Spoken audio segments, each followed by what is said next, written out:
Media پر ایک جملہ پڑھا تو ہنسی بھی آئی اور ترس بھی آیا اور شدید افسوس بھی ہوا کہ کیا واقعی ہمارے معاشرے میں علم دین کی اہمیت ایک معمولی سی رسم سے بھی کم ہو گئی ہے؟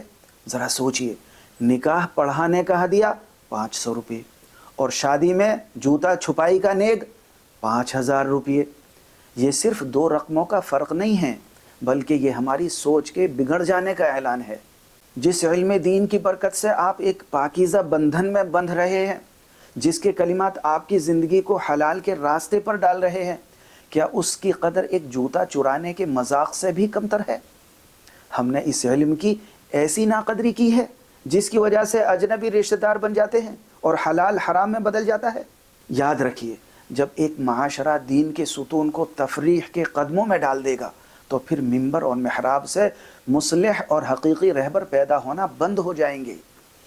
ہم دنیا کی نمائش پر لاکھوں لٹاتے ہیں، مگر جب اللہ تعالیٰ کے رسول کے بتائے ہوئے راستے کی بات آتی ہے تو ہماری جیبیں سکڑ جاتی ہیں۔ اگر آج ہم نے عالم دین کی عزت اور علم کی وقعت کو ان لایعنی رسومات سے بلند نہ کیا تو کل ہماری نسلوں کے پاس تماشے تو بہت ہوں گے، مگر ایمان کی روشنی دکھانے والا کوئی نہیں ہوگا۔ فیصلہ آپ کے ہاتھ میں ہے، آپ کو رسمیں بچانی ہیں یا اپنی بنیادیں بچانی ہیں۔